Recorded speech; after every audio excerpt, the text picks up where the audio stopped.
Orar pelo nosso pastor, que hoje ele está fazendo aniversário. Pode ser, irmão?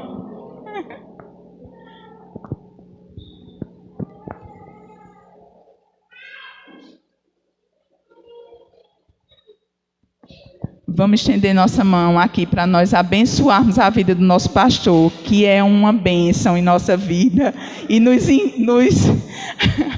aguenta. Amém, irmãos? Vamos orar. Estenda suas mãos para o nosso pastor, né? E coloque ele diante do Senhor em nome de Jesus. Pai querido e maravilhoso, aqui está diante do teu altar santo, Pai, o teu filho, Senhor.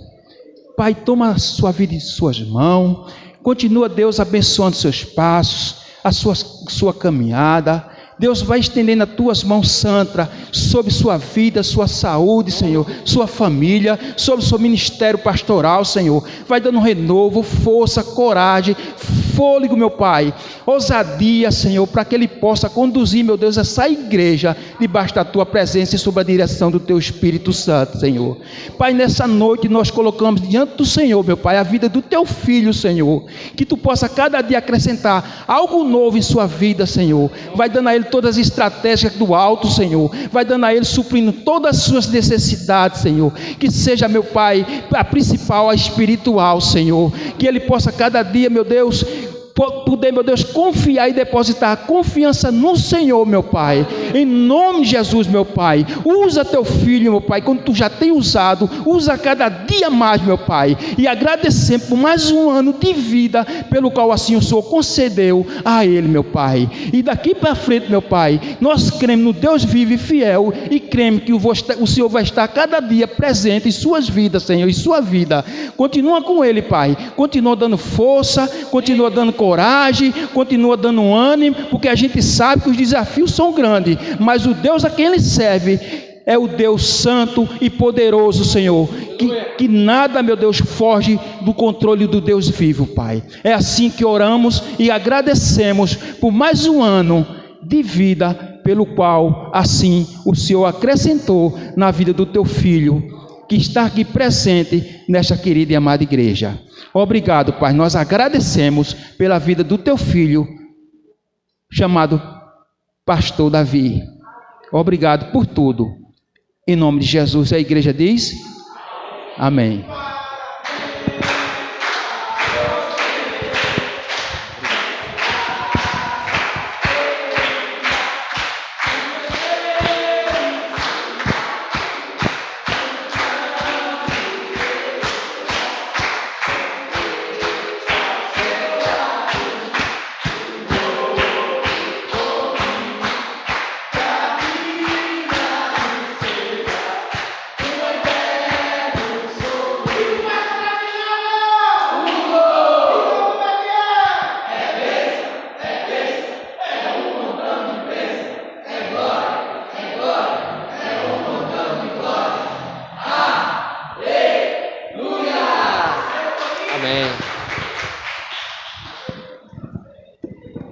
Amém, glória a Deus. Que bênção, meus irmãos. Esse parabéns e essa oração me fez voltar um ano, ou seja, hoje eu estou fazendo 28 anos.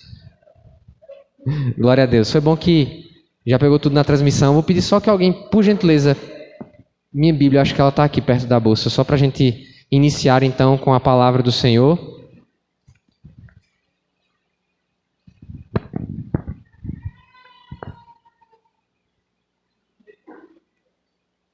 Amém, glória a Deus. Abra sua Bíblia em Gênesis, capítulo 4.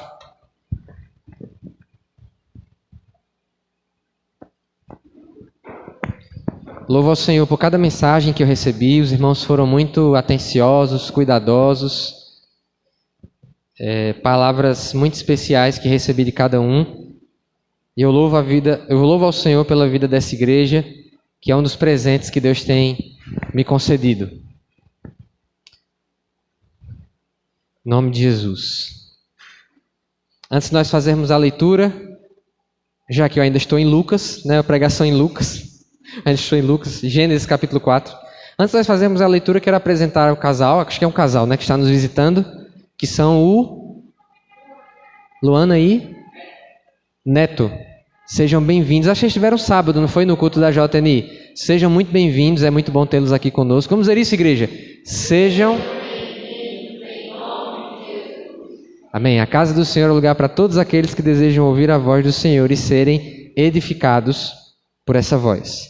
Gênesis, capítulo 4. Nós vamos ler do 13 até o 26. Nós vamos fazer porções de leitura e à medida que nós formos fazer a leitura, a gente vai fazendo a exposição e ao final eu vou trazer algumas aplicações para a igreja. Estamos na série Princípio, né? Temos feito mensagens no livro de Gênesis. A missão hoje é ardorosa porque o texto é um pouco longo, mas a gente precisa caminhar. Então eu peço que você preste bastante atenção, talvez tenha bastante informação, mas eu tenho certeza que o Senhor falará aos nossos corações. À medida, como eu disse, que a gente for lendo as porções do texto, eu vou explicar algumas questões e ao final arrematar com algumas aplicações da palavra do Senhor para as nossas vidas.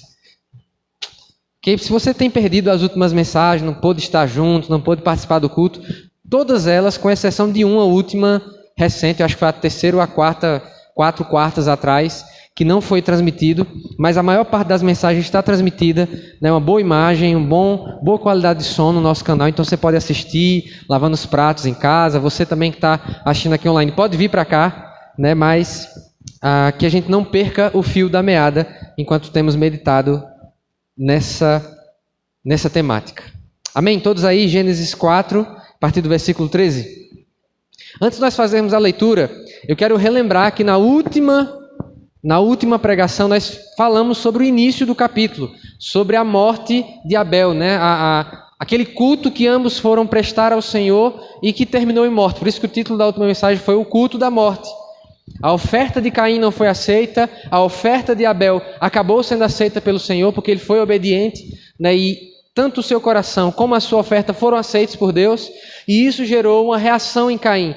O semblante dele caiu, ele fechou a cara, como diz as traduções mais recentes. E aí ele vai, puxa o seu irmão, o mata, e logo em seguida vemos a reação do Senhor, as perguntas que Deus faz: onde está o seu irmão? O que foi que você fez? Né? O sangue está clamando na terra pela vida do seu irmão. As divisões tradicionais do texto, geralmente quando as pessoas vão pregar expositivamente nesse texto, se prega do 1 até o 16 do capítulo 4, mas eu preferi fazer diferente e pegar a partir do versículo 13, nessa segunda mensagem do capítulo 4, para a gente pegar a partir da reação de Caim ao castigo do Senhor, aquilo que Deus impôs para ele, de que ele não mais poderia viver ali naquela região, de que ele deveria ser expulso daquele lugar e que ele agora era um amaldiçoado. Se você voltar no versículo 11, agora amaldiçoado é você. Até então não temos notícia na Escritura de ninguém que Deus disse: você é amaldiçoado. A única pessoa o único ser para quem Deus disse isso foi Satanás, a serpente.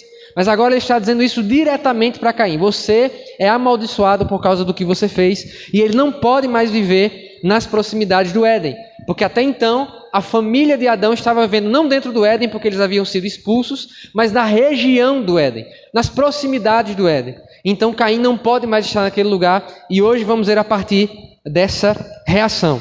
Eu quero que você, enquanto nós fazemos a explicação desse texto, tenha 2 coisas em mente. Amém? Primeira coisa, o objetivo dessa porção do texto é mostrar como agiu a descendência de Caim. Nós vamos observar como o pecado de Caim trouxe consequências, e como essas consequências, essa cultura que foi estabelecida a partir do pecado de Caim, ela cresceu do ponto de vista de iniquidade, de pecado, de desobediência e rebeldia a Deus na sua descendência. E vamos ver que havia outro grupo muito claramente estabelecido ao final do capítulo, a partir da linhagem de Sete, que são os adoradores de Deus. Por isso que o título da mensagem de hoje é Os Errantes e os Adoradores. É basicamente esse o tema central dessa porção que nós iremos refletir. Vamos ver isso. Os errantes, diga, os errantes, que representa essa descendência de Caim, e os adoradores. Os adoradores são a descendência de Sete. Amém? Vamos ler essa primeira porção do 13 até o 16. Disse Caim ao Senhor: meu castigo é maior do que eu posso suportar. Hoje me expulsas desta terra e terei que me esconder da tua face. Serei um fugitivo errante pelo mundo, e qualquer que me encontrar me matará. Mas o Senhor lhe respondeu: não será assim. Se alguém matar Caim, sofrerá 7 vezes a vingança. E o Senhor colocou em Caim um sinal, para que ninguém que viesse a encontrá-lo o matasse. Então Caim afastou-se da presença do Senhor e foi viver na terra de Nod, a leste do Éden. Amém? Temos então aqui a reação e a consequência do pecado de Caim, que foi o primeiro homicida. Na verdade, ele foi um fratricida. Ele matou o próprio irmão. E nós, quando olhamos o início aqui, o versículo 13, o que nós vemos aqui é Caim se vitimizando. Logo depois de ser questionado por Deus, o que é que ele diz? Deus pergunta, né? Onde está o seu irmão? Ele disse, eu não sei. Ele mentiu para Deus, porque ele sabia que tinha matado o irmão. E ele age de forma sarcástica, de forma irônica diante de Deus. Eu sou por acaso o tutor do meu irmão? Por acaso eu tenho alguma responsabilidade com ele? Eu tenho algum compromisso de cuidar dele? Não foi você que criou ele? Logo você que devia tomar de conta. Então esse Caim, ele é sarcástico. Ele não está em nenhum nível arrependido do que ele fez. Em nenhum nível ele busca a misericórdia de Deus. Em nenhum tipo de expressão na sua fala há o desejo de alguém que quer reconciliar-se, embora Deus, por 2 vezes, na realidade de Caim, ele toma a iniciativa. Ele vai até Caim antes dele matar Abel, quando ele foi rejeitado na sua oferta, e depois isso acontece, Deus toma a iniciativa, Deus exerce de misericórdia com Caim. Ainda assim, ele parece que está com o coração completamente contaminado por aquele mesmo sentimento que havia no coração da serpente. Pelo mesmo sentimento que havia no coração de Satanás. Ele desdenha de Deus. Ele questiona a autoridade de Deus. Como assim? Eu não sou tutor do meu irmão. Você que é o Criador que deveria dar conta disso. Uma resposta sarcástica, irônica. Mas incrivelmente, logo depois disso, logo após agir dessa forma, ele se vitimiza. Quando Deus traz a punição sobre ele, olha, você não vai, você está amaldiçoado a partir de hoje. Você andará errante na terra, você será um errante, uma pessoa sem uma parada fixa, sem um lugar fixo. Você vai ficar perambulando, como a gente fala aqui hoje. A terra ela não vai mais obedecer quando você plantar. Você era um agricultor, vai deixar de ser agricultor, você não vai ter condições de extrair da terra a sua força. E aí, Caim, diante do juízo de Deus, ele se vitimiza. Ele diz no versículo 13, esse castigo, esse fardo é pesado demais para mim. Meus irmãos, isso é o retrato fiel da humanidade de hoje. A humanidade, ela decide o tempo todo fugir do Senhor, desobedecer, ser rebelde. A humanidade, de modo geral, hoje, ela não está preocupada em fazer a vontade de Deus, em ser obediente a Deus. E quando as consequências dessa escolha, assim como as consequências da escolha de Caim, chegam, o que a humanidade faz é colocar as coisas na conta de Deus. É dizer que o mundo está largado. É dizer que o mundo está abandonado, que o mundo não tem jeito. É se vitimizar. Quantas vezes isso não aconteceu conosco? Quando a gente insistiu em um determinado pecado, a gente insistiu em algo que a gente sabia que não era da vontade do Senhor. A consequência disso veio, a conta chegou e a gente vai logo se vitimizar. Oh Deus, por que eu estou vendo isso? Por que isso está acontecendo comigo? Quebrou um princípio da palavra de Deus e depois se vitimiza. É o que está acontecendo com Caim aqui. E ele menciona algo a respeito disso, onde ele diz que qualquer um que encontrar ele agora vai matá-lo. De onde vem essa ideia de qualquer um? Como assim? Não tinha só uma família, pastor? A palavra de Deus ela deixa muito claro para nós que Adão e Eva tiveram filhos e filhas. Não foram apenas aqueles que são mencionados nominalmente. Abel, Caim, Sete, que vem depois. Não foram apenas esses, eles tiveram outros filhos e filhas. E você deve lembrar que eles viviam muito tempo naquela época. Alguns viveram quase 1000 anos. Então já havia sim uma pequena comunidade. E quando Caim fala qualquer um, ele está falando, olha, alguém pode tentar se vingar de mim. Quando o povo souber que eu matei alguém da família, vão me procurar e vão me matar. Ou seja, eu estou marcado para matar. Não tem um filme, né? Marcado para matar, marcado para morrer. Eu estou marcado para morrer. Marcado para matar é estranho, né? Eu estou marcado para morrer. Tem um alvo nas minhas costas. E veja, meus irmãos, Caim é um rebelde. Caim é um rebelde consciente da sua rebeldia. Caim é um rebelde que além de ser consciente da sua rebeldia, ele é sarcástico. Ele se vitimiza, ele joga tudo para a conta de Deus e ainda assim Deus exerce misericórdia com ele. Meu Deus, é impressionante a misericórdia do Senhor. É impressionante a graça de Deus. Veja, olha o que ele diz no versículo 15. Não será assim. Ou seja, pare de reclamar. Eu ainda vou exercer misericórdia sobre você. Eu ainda vou ter misericórdia da sua vida. E como é que Deus soluciona essa questão trazida por Caim? Como é que ele soluciona esse problema? Todo mundo vai querer se vingar de mim agora. Todo mundo vai me procurar para me matar. O que é que Deus faz? Não será assim. Versículo 15. Se alguém matar Caim, sofrerá 7 vezes a vingança. E o Senhor colocou em Caim um sinal para que ninguém que viesse a encontrá-lo o matasse. Não sabemos o que é esse sinal. Algumas respostas, inclusive, que nós temos ao longo da história, que algumas pessoas sugeriram, são terríveis, não vale a pena nem mencionar do que seria essa marca de Caim. Mas uma coisa que as pessoas interpretam muito mal a respeito da marca de Caim, talvez você já tenha aprendido dessa forma, é que ela é uma maldição. Caim, ele foi amaldiçoado e por isso ele tem uma marca. Não. A marca que Caim recebeu, na verdade, é uma bênção na vida dele. É uma marca dizendo que ele não podia ser morto. De fato, Caim era amaldiçoado por causa que ele era um homicida. Mas a marca que ele recebeu, na verdade, é uma bênção de Deus. É um cuidado de Deus na vida dele. É uma misericórdia para que ele sobreviva. Então, se você ouviu por aí, nos vídeos do YouTube da vida, nos 30 segundos de Reels, que Caim recebeu uma marca porque ele foi amaldiçoado, ele recebeu uma marca porque ele foi preservado. Ele foi cuidado por Deus. Porque, de fato, alguém poderia vingar. E o que Deus está fazendo aqui, o que é maravilhoso, meus irmãos, é que Deus, quando Ele faz isso, quando Ele está resolvendo isso na vida de Caim, colocando essa marca, Ele está dizendo aquilo que o salmista vai falar lá na frente. O que é que diz? Minha é a vingança, diz o Senhor. Deus está aqui quebrando toda a possibilidade de se gerar um ciclo de morte que poderia acabar com aquela humanidade que estava no seu início. Deus está quebrando o ciclo de vingança. Ele está demonstrando que matar uma outra pessoa em vingança não é parte do homem. Não faz parte daquilo que ele espera do homem. Não faz parte daquilo que ele espera do ser humano. Ele está quebrando o ciclo da vingança. Ainda que Caim tivesse todo o direito, entre aspas, de morrer. Ainda que ele tivesse feito por onde, como a gente fala hoje. Mas Deus está quebrando o ciclo da vingança. Eu acho que todos nós aqui conhecemos histórias entre famílias. A gente tem lá no sertão muitas histórias de famílias que são tretadas, como a gente poderia dizer, rixadas umas com as outras. E tudo começa com uma pessoa matando a outra, de uma outra família. Há casos muito conhecidos lá para o lado do sertão. E aí décadas. Tem famílias nos interiores que estão há mais de século num ciclo interminável de matança.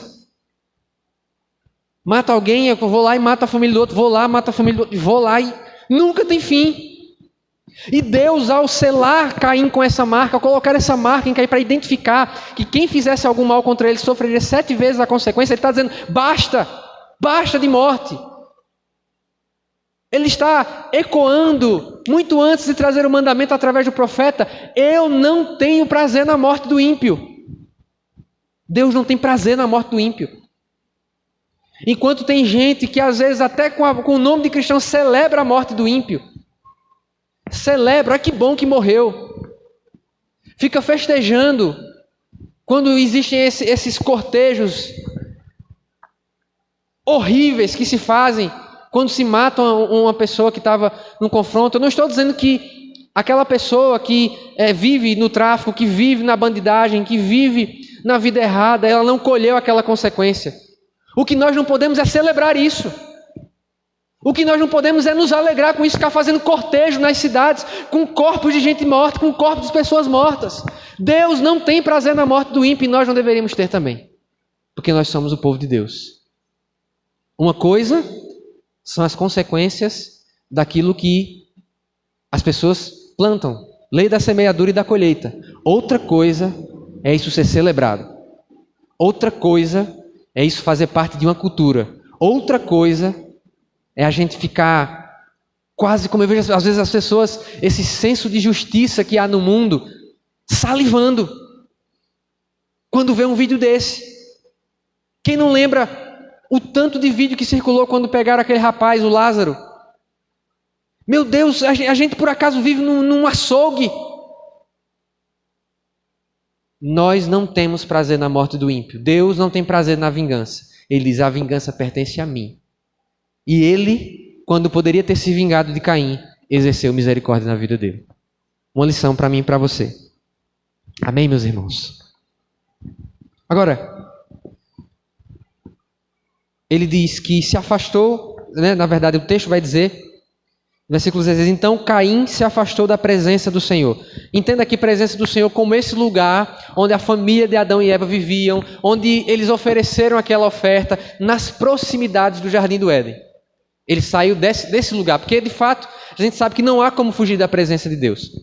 Mas ele sai deste lugar e ele foge. O texto diz que ele foi viver na terra de Nod, a leste do Éden. Provavelmente para os lados da Mesopotâmia, hoje mais ou menos o Iraque. Foi viver naquela região. Aquelas bandas, como a gente fala. E a palavra Nod, no hebraico, significa peregrinação. Ou seja, ao mesmo tempo que ele foi mudar para um lugar, ele mudou um estado de vida também. Ele agora é um peregrino. Ou deveria ser um peregrino. A gente vai falar um pouquinho sobre isso já no próximo tópico. Então, partindo para o restante do texto, eu queria que a gente lesse a segunda porção, que vai falar sobre a descendência de Caim, que aqui no nosso título da mensagem são os errantes.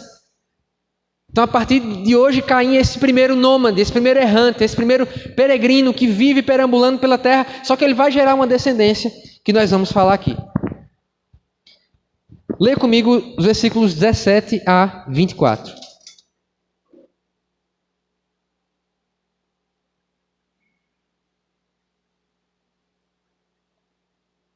Tapioca estava uma bênção, bem salgadinha.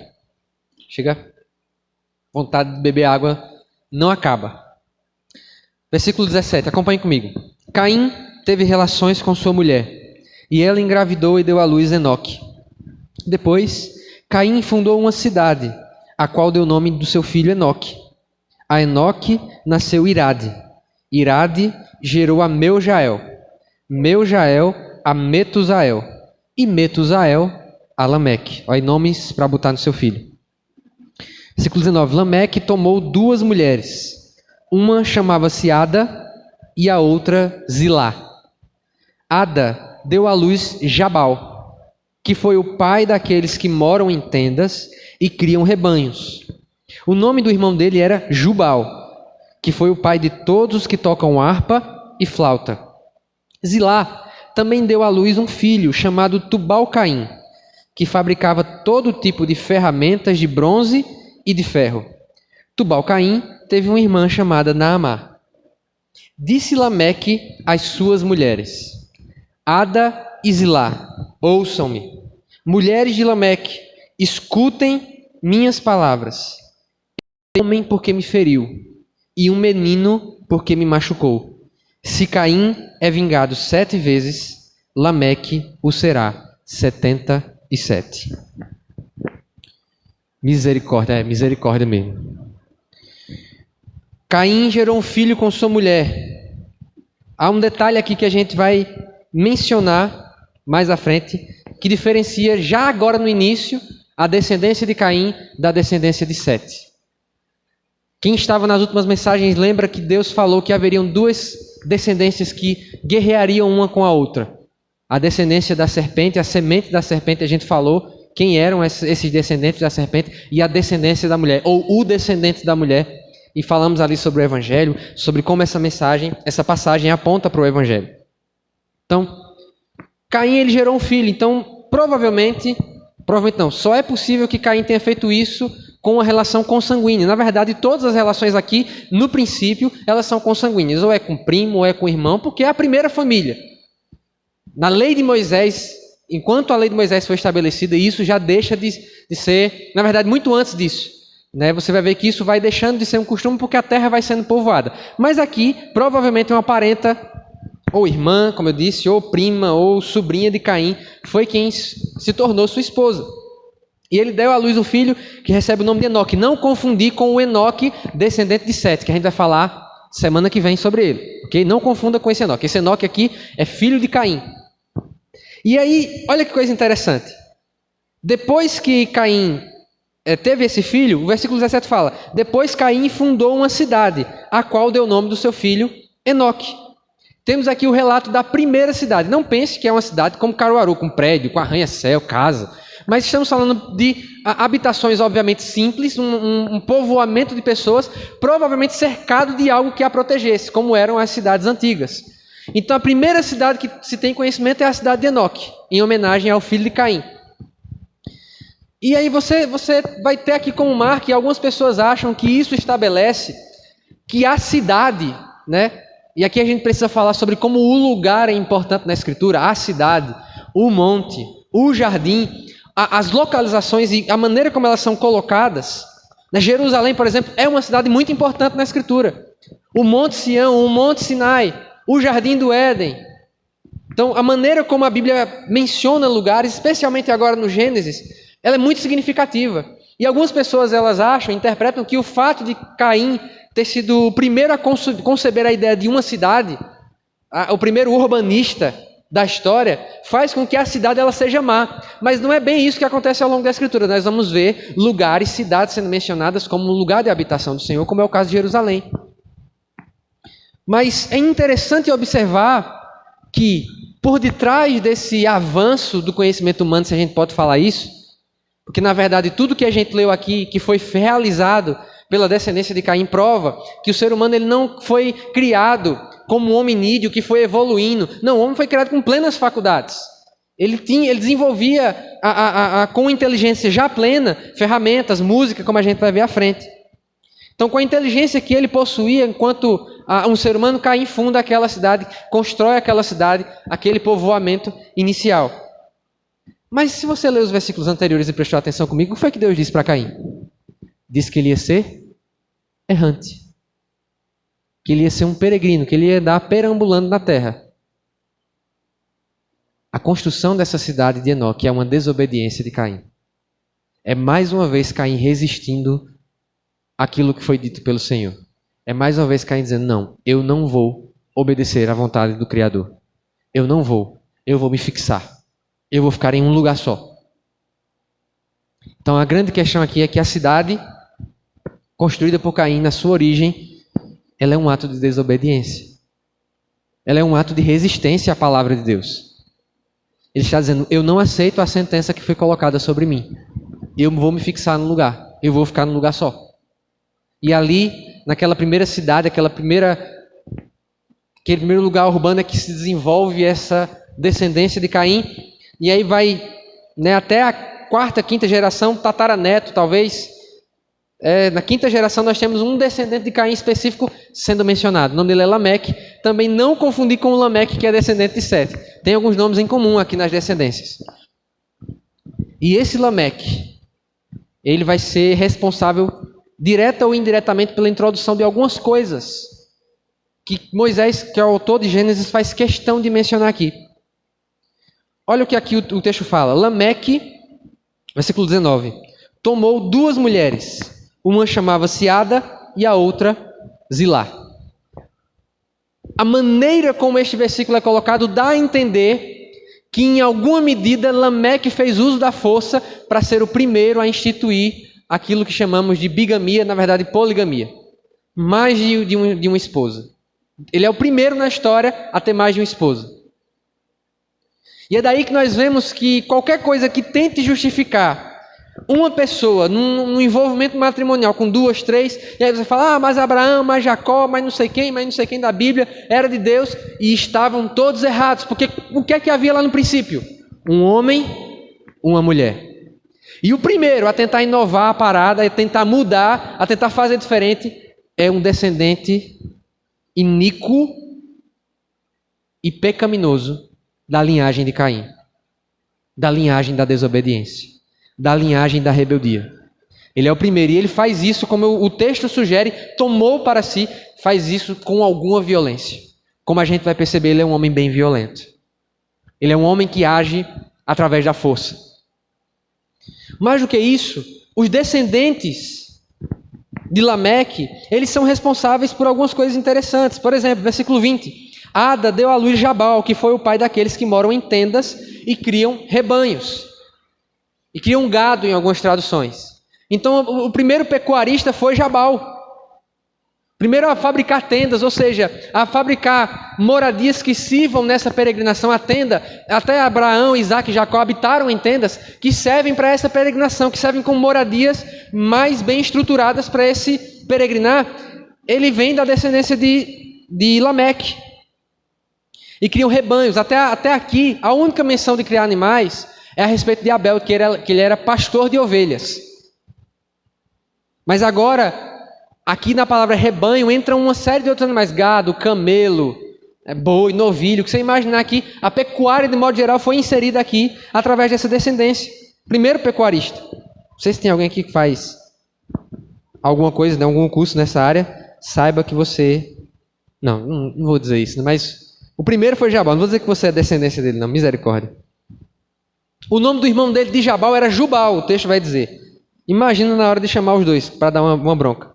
Que foi o pai de todos os que tocam harpa e flauta. Ou seja, o primeiro fabricante de instrumentos. Não é que não havia música antes. Como a gente lembra lá em Gênesis 2, Adão, quando ele viu a mulher, ele compôs uma canção. Esta é carne da minha carne, é osso do meu osso. Mas o primeiro a compor um instrumento musical para acompanhar as músicas que eram cantadas foi Jubal. Arte sendo feita pelos descendentes de Caim. E por fim, há um outro descendente mencionado aqui, que é Tubal-Caim, que fabricava todo tipo de ferramentas de bronze e de ferro. Primeiro a moldar ferro, a retirar ferro da pedra e a moldar armas, a moldar através dos metais, o primeiro metalúrgico de modo geral. Parece que, além de ferramentas, ele pode ter fabricado armas, mas isso é apenas uma possibilidade, não é uma certeza. Mas dada a violência dos descendentes de Caim, não é impossível que isso seja verdade, que ele tenha sido também o primeiro a fabricar armas através do metal. Temos aqui algumas coisas que foram realizadas e que em si elas não são más. A gente vai falar isso quando a gente for trazer algumas aplicações. Mas eu quero chamar a atenção para a violência e para a audácia de Lameque. Lameque, ele mandou uma mensagem, ele mandou um recado para as duas mulheres dele. Aqui, esse texto, ele é conhecido como o Cântico da Espada. Esse cântico, essa poesia dita por Lameque. Eu vou ler de novo. Disse Lameque às suas mulheres: Ada e Zilá, ouçam-me, mulheres de Lameque, escutem minhas palavras. Eu matei um homem porque me feriu e um menino porque me machucou. Aqui vale a pena trazer uma explicação. A gente sempre fala aqui, mas é importante falar. A poesia hebraica, ela trabalha não com rima de sons, como a gente faz no português muitas vezes. Ela trabalha com rima, repetição de ideias. Então, não é que ele matou duas pessoas. Ele está dizendo uma coisa e repetindo a mesma coisa com outras palavras. Isso é muito comum nos Salmos. Os céus proclamam a glória de Deus e o firmamento anuncia as obras de suas mãos. Ou seja, é uma repetição, pois fala a mesma coisa para reforçar aquela ideia. Então, isso é o que a gente chama de paralelismo. Não é que ele matou duas pessoas, ele está reforçando a mesma ideia que ele falou anteriormente. Eu matei um homem porque me feriu e um menino porque me machucou. Ou seja, a segunda parte da frase dele, da estrutura poética que ele traz aqui. E o que é que fica marcado nessa frase de Lameque? O que é que fica gravado nessa frase dele?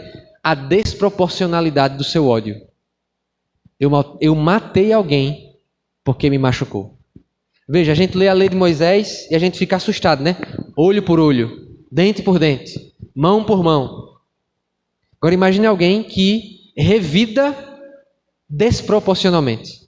Eu matei alguém porque me feriu. Mas ele não faz isso com qualquer receio. Assim como o seu antepassado Caim, ele faz isso com orgulho, com desdém do seu pecado. Ele menciona como se poder tivesse para isso. Ele menciona aquilo que tinha sido dito por Deus a Caim, e ele diz: agora eu vou acrescentar. Agora eu vou fazer do meu jeito e vou dizer: se alguém matou Caim, que matasse Caim, seria vingado 7 vezes, quem me matar vai ser vingado 70 vezes 7. E a gente sabe que na Escritura, 7 envolve algo que é completo. Tem pessoas que falam: 7 é o número da perfeição.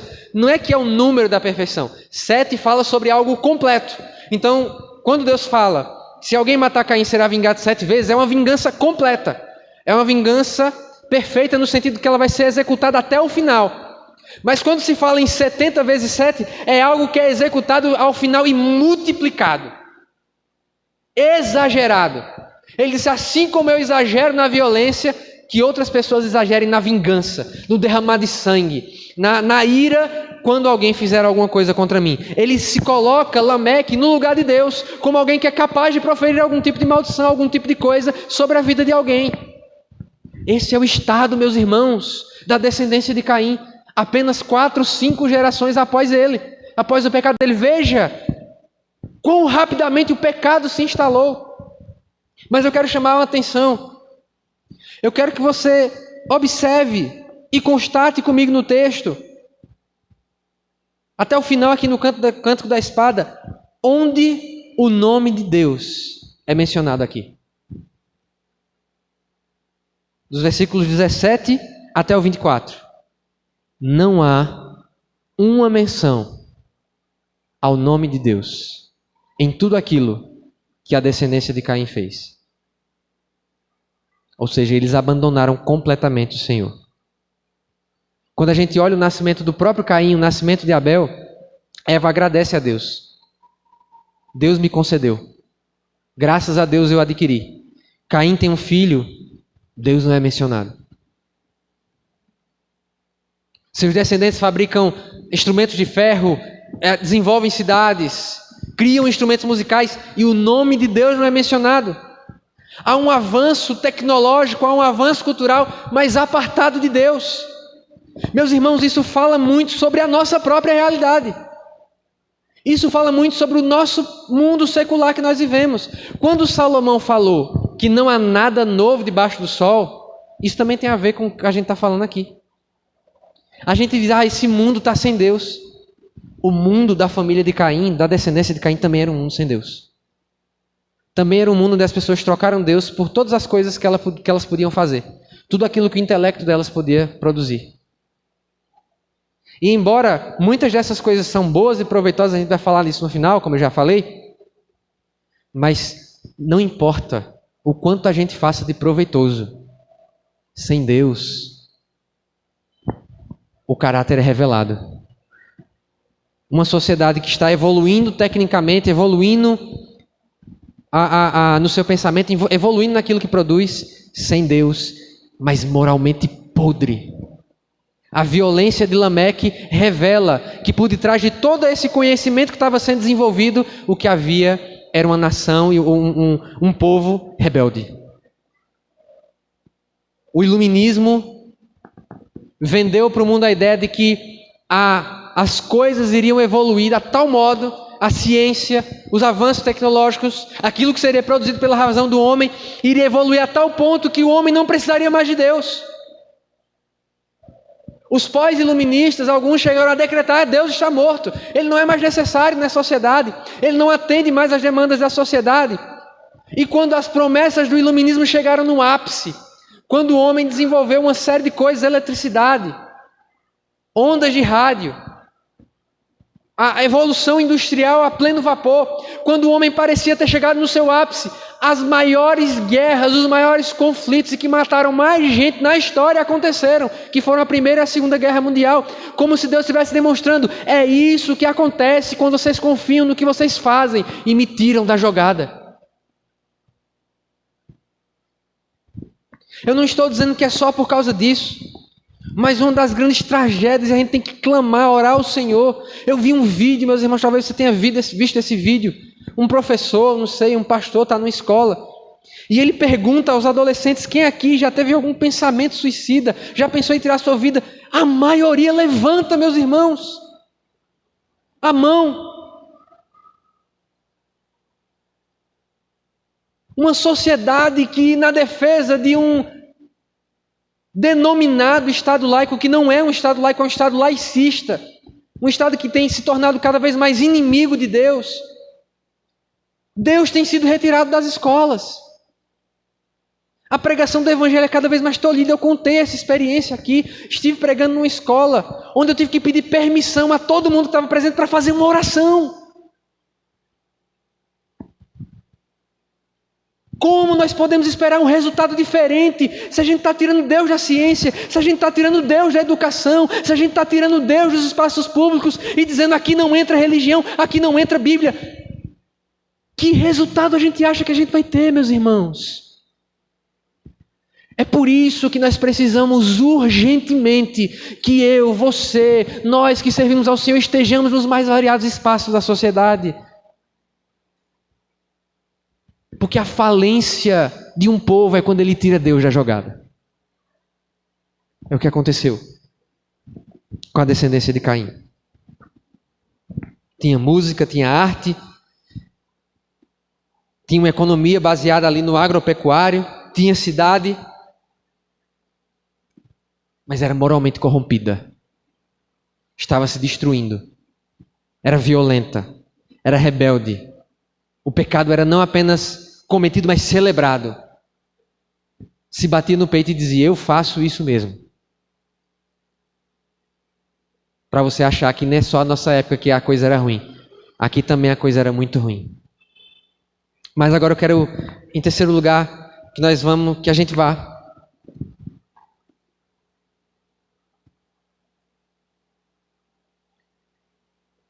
para a terceira parte do nosso texto. Versículo 25.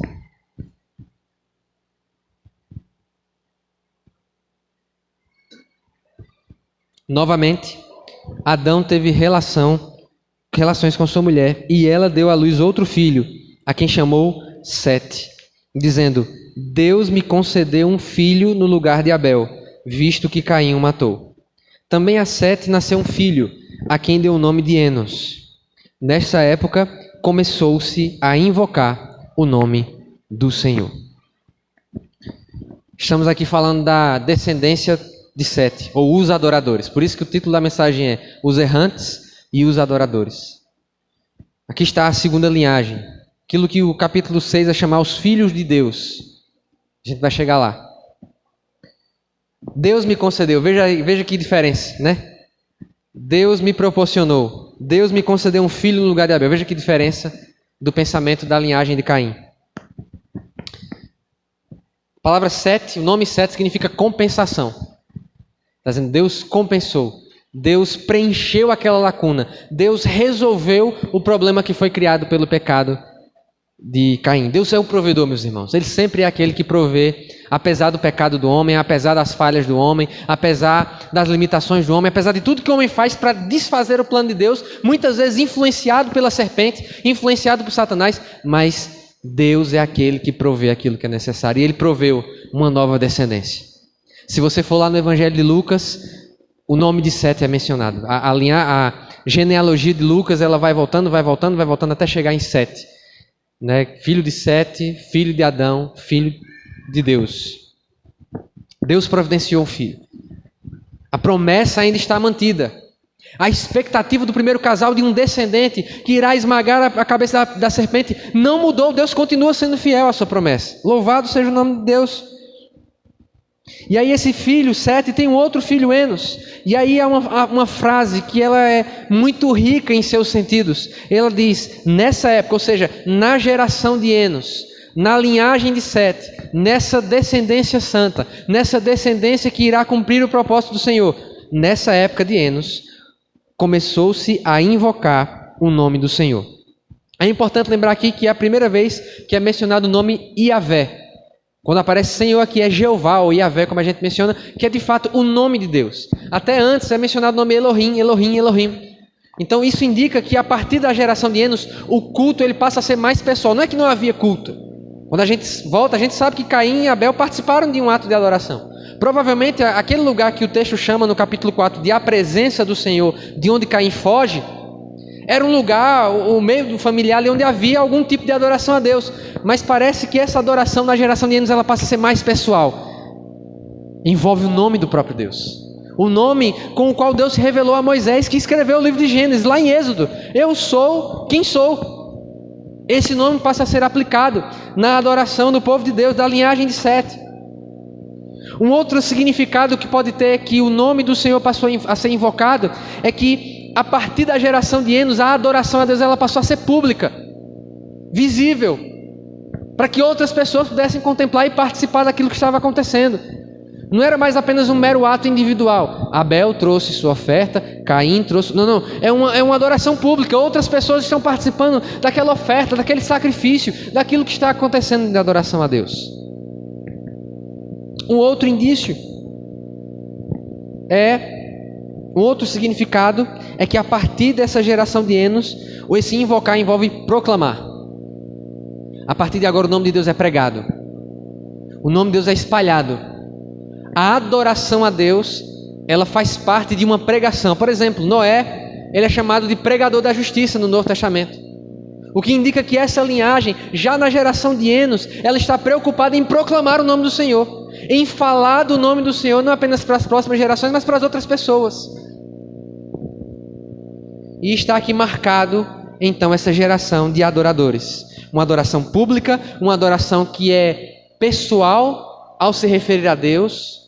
Não o trata apenas com um título de Elohim, um título mais genérico, que até outros deuses são chamados de Elohims no Antigo Testamento, mas agora é Yahvé, é o nome pessoal de Deus que está sendo invocado, que está sendo proclamado, e esta proclamação pública, direta, falando a outras pessoas quem Deus é.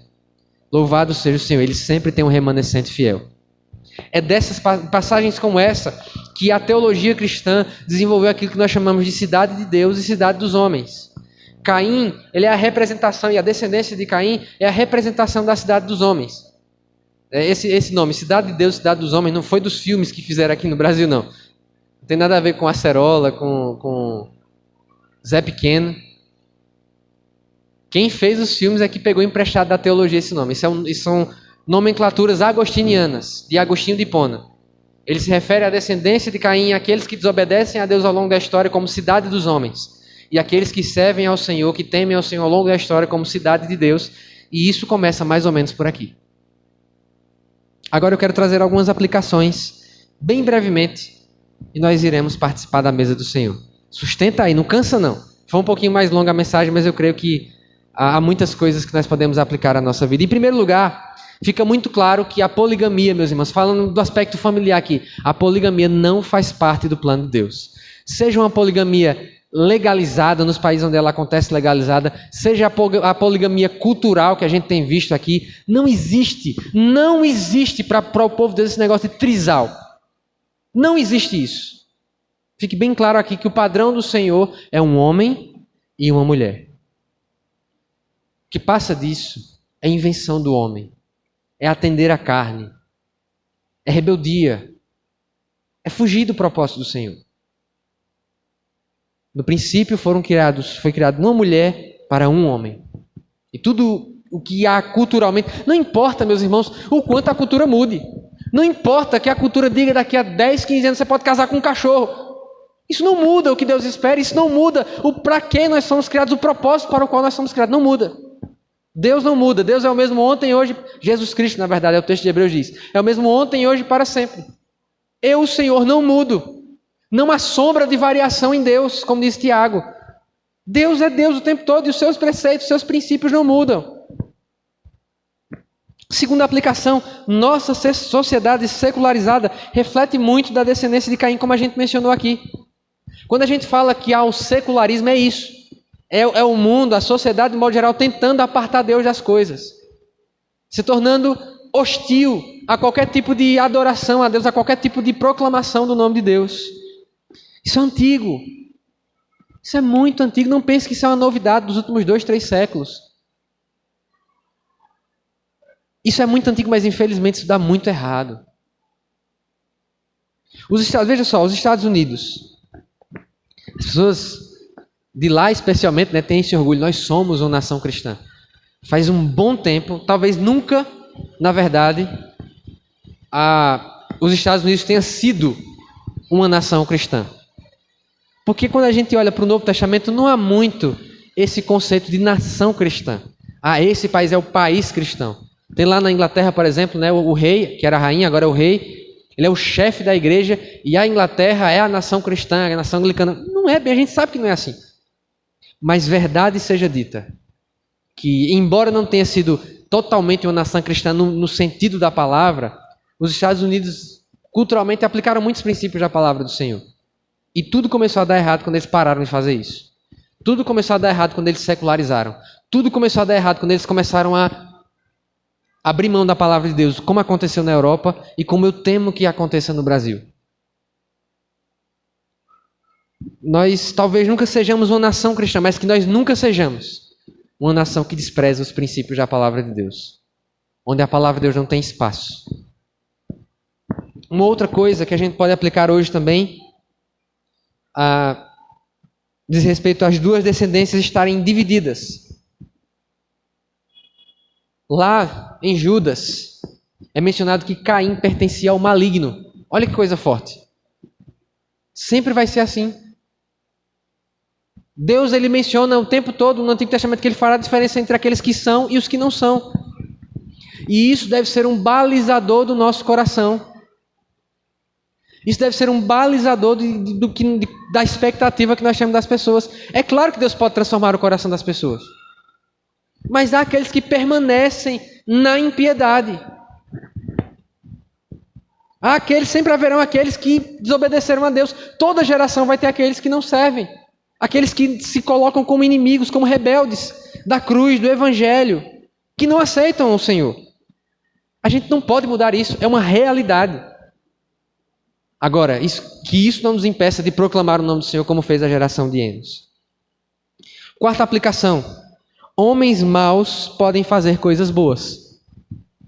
Veja aqui a geração e aquilo que foi produzido pelos filhos de Caim. Homens maus, produzindo arte, produzindo ferramentas que vão cultivar o solo, desenvolvendo profissões, construindo cidades. A gente não pode achar que, porque é feito por alguém que não teme o Senhor, que é ruim. A gente não pode chegar no supermercado agora, eu vou no supermercado, rapaz, eu vou comprar Colgate, porque eu ouvi falar que Colgate, o dono da Colgate é crente. Quem aqui já viu a história do dono da Colgate, que não sei o quê, que o fundador... E é verdade, ele ofertava 90% daquilo que ele tinha. E vivia com os 10%. Quem aqui já é antigo de escola bíblica dominical já ouviu essa história. Eu vi muito na escola bíblica. Quando ia dar aula de dízimo, porque o fundador, o criador da Colgate, ele doava, ele ofertava 90% e via com 10%. É verdade isso, de fato. Só esqueci o nome do fulano agora. Vou no supermercado e meu Deus, será que isso foi feito? Meu Deus, será que esse arranjo, e se for um não crente que fez, como é que a gente vai usar na Santa Ceia? Meu Deus, essa cadeira... Imagine se a gente vivesse nessa paranoia. Por causa da imagem de Deus no homem, inclusive na descendência de Caim, mesmo corrompida, mesmo afastada, por causa da imagem de Deus no homem, da imago Dei, que a gente já falou sobre ela muitas vezes aqui. Homens maus fazem coisas boas. Jesus disse isso. Até vocês que são maus sabem dar coisas boas para os seus filhos. Então a gente não pode viver uma vida cristã tão acuado que a gente não... Meu Deus, que é essa música aí? E essa roupa aí? Quem foi que fez essa roupa? Tem gente que vive assim, achando que se não for feito por um crente, está tudo perdido. Imagina, estava tudo perdido mesmo. Muitas das coisas que nós usufruímos foram feitas por homens e mulheres que não têm um pingo de temor do Senhor no coração deles. Mas que eu e você nos lembremos. Pessoas más, pela graça de Deus e pela sua imagem refletida, ainda que um pouquinho, fazem coisas boas. Arte. Os primeiros artistas foram da família de Caim. A gente ouve sinfonias, a gente ouve boa música que é produzida, a gente vê obras de arte, meu Deus, que coisa maravilhosa. Pois é, eu não sei fazer um boneco de palito. E eu sou servo de Deus. Você não consegue compor a nona sinfonia de Beethoven. Se bem que Beethoven ainda tinha... Ele era meio Raimundo. Pé na igreja, pé no...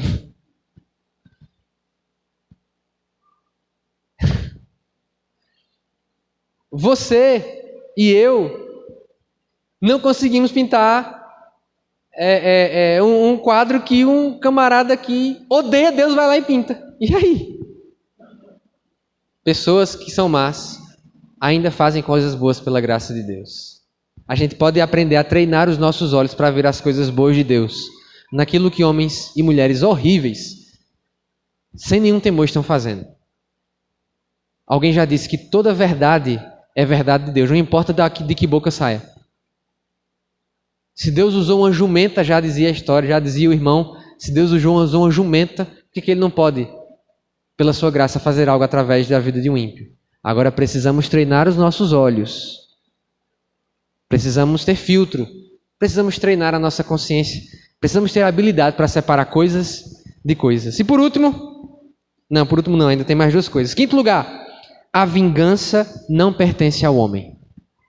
Que fique claro que esse Deus que em Caim cessou a vingança, que disse, olha, ninguém vai vingar você. Eu vou providenciar que você não seja morto.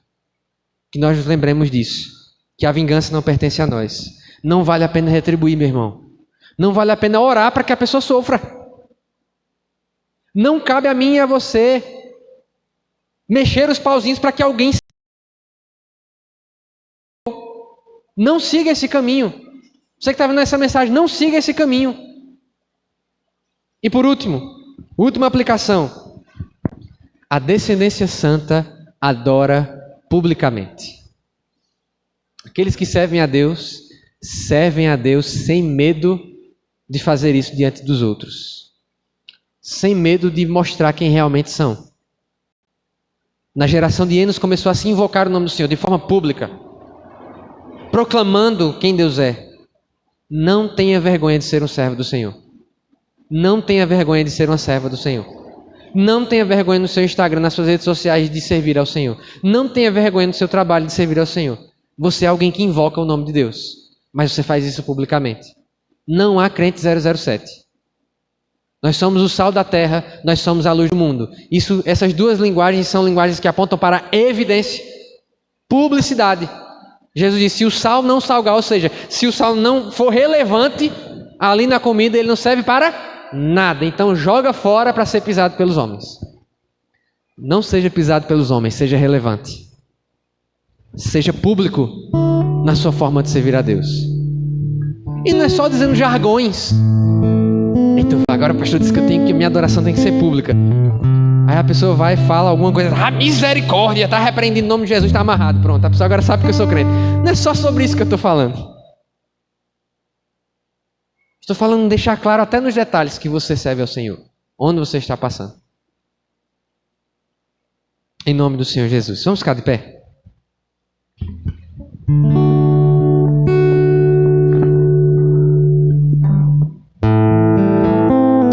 Nós vamos participar da mesa do Senhor, participar da ceia do Senhor. E enquanto nós pregamos, talvez você deve ter percebido que aparece uma expressão que a gente conhece de uma outra passagem aqui. Lameque, ele disse, se alguém se vingar, se alguém matar Lameque, ele será vingado não 7 vezes, mas 70 vezes 7. Vamos lá para outra passagem que essa expressão aparece? Vai lá para o Evangelho de Mateus, capítulo 18.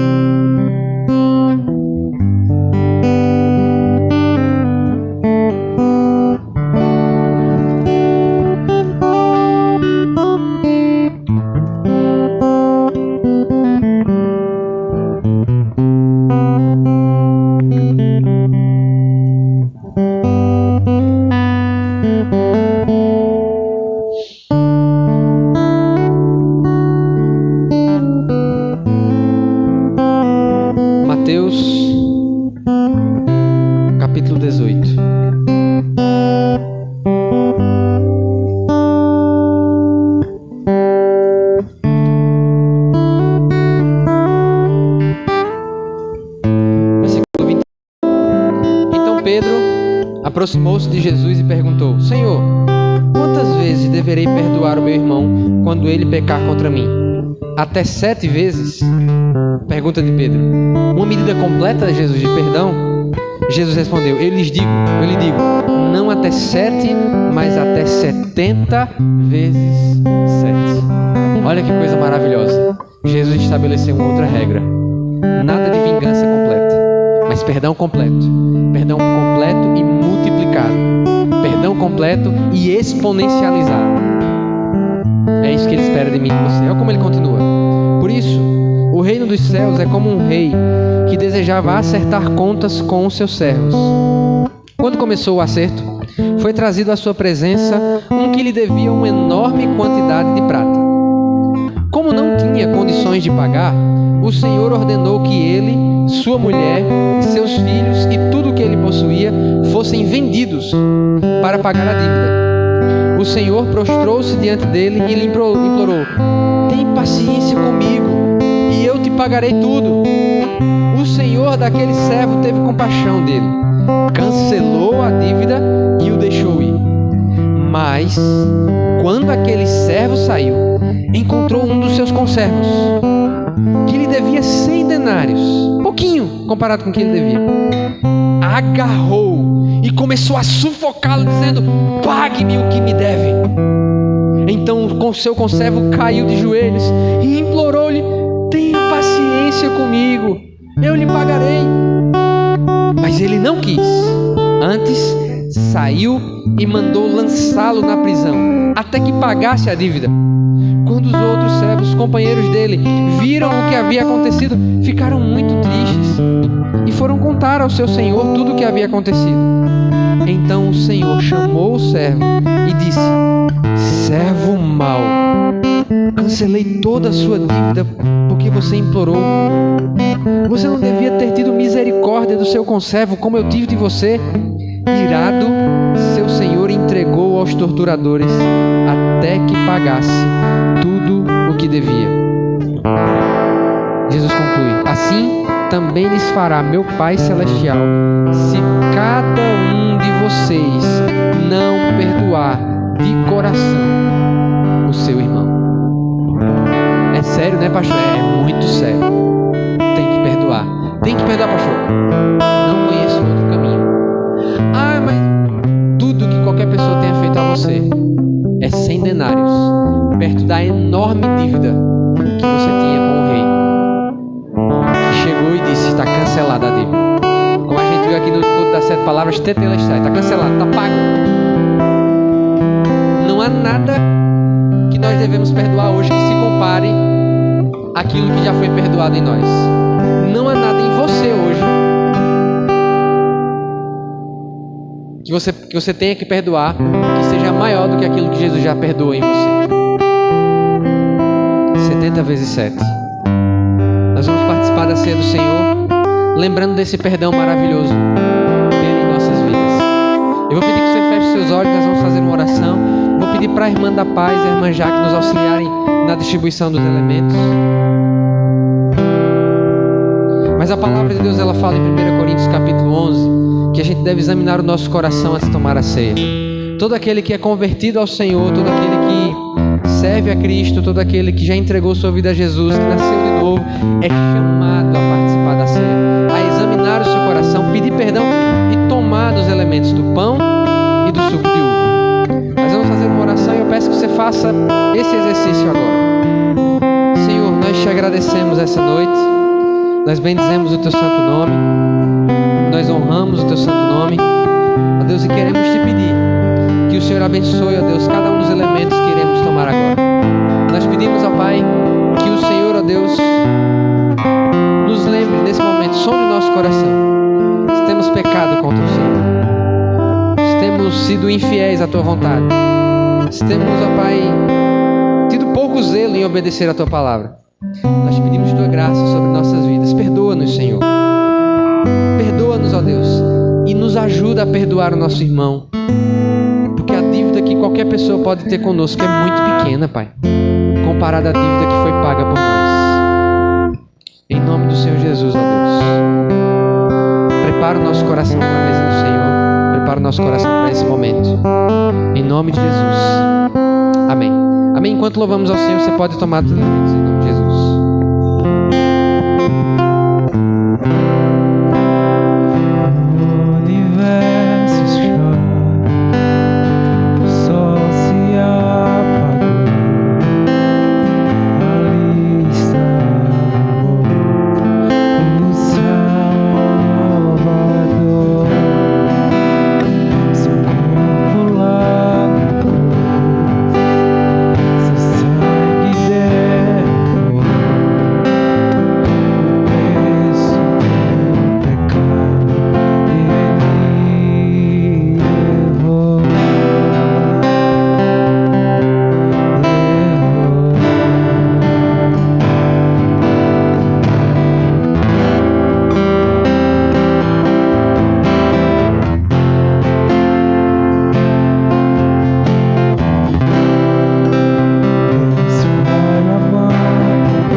Diz que na noite que o Senhor Jesus foi traído, ele tomou do pão e, tendo dado graças, o repartiu com seus discípulos e disse: este é o meu corpo, que é entregue em favor de vocês. Pelo propósito de Deus, Jesus derramou o seu sangue e entregou o seu corpo. Seu corpo foi moído no madeiro, uma coroa de espinhos foi colocada em sua cabeça, ele recebeu açoites, e nenhum de nós pode dizer que é digno deste tão grande sacrifício. É somente pela graça. Que você lembre disso, não há nenhum mérito. Não há nenhum mérito nosso. Não há nenhum mérito meu nem seu. E até a eternidade não haverá nenhum mérito meu e seu.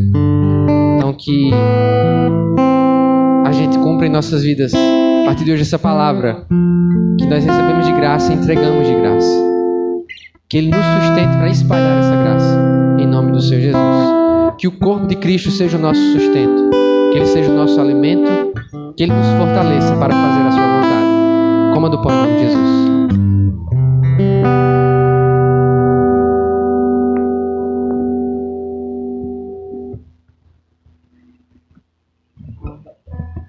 Glória a Deus. Louvado seja teu nome, Jesus. Glorificado e exaltado seja teu nome, Pai. Nós não somos merecedores. Nós não somos capazes, como dissemos domingo, de estar na tua presença, a não ser que o próprio Cristo coloque sua mão direita sobre nós, nos erga e diga: não tenha medo. A palavra do Senhor fala que, de igual modo, após haverem ceado, o Senhor Jesus tomou do cálice, o repartiu entre os discípulos e disse: esse é o sangue da nova e eterna aliança. Nova porque Jesus estava de fato fazendo novas todas as coisas. Ele era o cumprimento da lei de Moisés, mas ele estava estabelecendo um novo paradigma, onde judeus e agora os gentios, os não-judeus, faziam parte da aliança. Nós somos enxertados na videira, como diz Romanos capítulo 11. Eu e você, que não somos judeus, não somos descendentes de Abraão, não conhecíamos a lei de Moisés, nós fomos enxertados na grande videira que é o povo de Deus, pelo sangue de Jesus. Esse sangue que é vida para nós. No Antigo Testamento, o povo de Deus era orientado a não comer a comida com sangue, porque no sangue há vida. E no sangue de Cristo, com certeza, há vida plena para nós. Nós só conhecemos vida verdadeira através do sangue. Nós só conhecemos liberdade através do sangue. Por isso que podemos dizer que agora não vivo mais eu, mas Cristo vive em mim, porque o seu sangue, que agora é simbolizado pelo suco de uva, ele nos trouxe vida. Nós vivemos porque ele vive. Em nome de Jesus.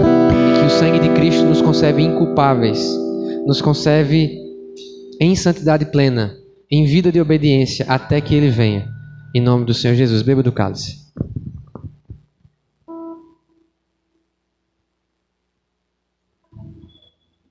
Glória a Deus. Louvado seja teu nome, Jesus. Obrigado, Pai. Obrigado, Deus, pelo teu sacrifício na cruz do Calvário. Nós adoramos o Senhor essa noite. Nós rendemos a Deus mais uma vez a nossa gratidão por tão grande prova de amor.